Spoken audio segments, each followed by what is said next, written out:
प्यारी संतो जी, मेरा नाम सुधा निरंकारी है। निरंकारी बनने के चक्कर में तन मन धन सब लुट गया हमारा। आप सभी संत महात्माओं को हम अपने जीवन की सच्ची घटना सुनने जा रहे हैं। आशा ना बल्कि पूरा विश्वास है कि आप सभी पूरा देखेंगे और हमें न्याय दिलाएंगे।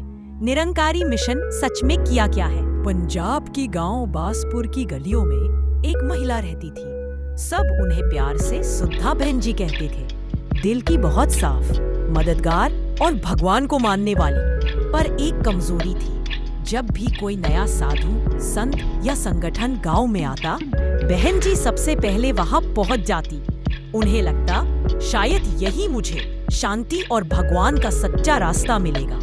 पहला दृश्य, मुलाकात। एक दिन गांव में कुछ लोग आए, सफेद कपड़े पहने, मीठे बोलने वाले। उन्होंने कहा, प्रवचनकर्ता भाइयों बहनों, ये निरंकारी मिशन है। जो हमारे संग जुड़ जाएगा, उसके जीवन की सारी परेशानियां मिट जाएंगी, दुख दर्द सब खत्म हो जाएंगे। भीड़ में बैठी सुधा बहन जी की आंखों में चमक आ गई। सुधा मन में, वाह, यही तो मैं चाहती थी। मुझे तो बस एक सहारा चाहिए जो मुझे भगवान तक पहुंचा दे। वहां से लौटते हुए उन्होंने ठान लिया, अब मैं इसी मिशन से जुड़ूंगी। दूसरा दृश्य, समर्पण।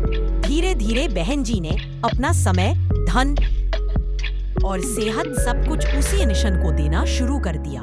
कभी गांव से बाहर कार्यक्रमों में जाना, कभी चढ़ावा देना, कभी सेवा के नाम पर पैसे खर्च करना।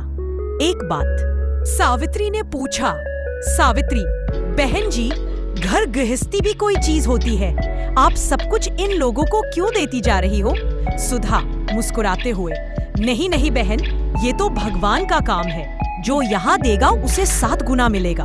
लेकिन दिन महीनों में और महीने सालों में बदलते गए। 7 गुना तो छोड़िए, सुधा बहन जी की जिंदगी और मुश्किल हो गई। घर में तंगी, सेहत बिगड़ने लगी और बच्चों की पढ़ाई भी प्रभावित होने लगी। तीसरा दृश्य, आंखें खोलने वाली मुलाकात। एक दिन गांव में एक बुजुर्ग संत आए। ना बड़े वस्त्र, ना कोई संगठन, ना ही चढ़ावे की बात, बस सादगी से बोले, संत बेटा, धर्म वह नहीं है जो तुम्हें खाली कर दे। धर्म तो वह है जो तुम्हें भर दे, प्रेम से, शांति से और आत्मबल से। भगवान बाहर कहीं नहीं, वो तो तुम्हारे भीतर है।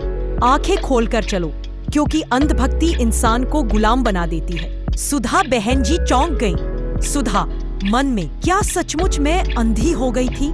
मैंने ही तो अपना तन मन धन सब लुटा दिया।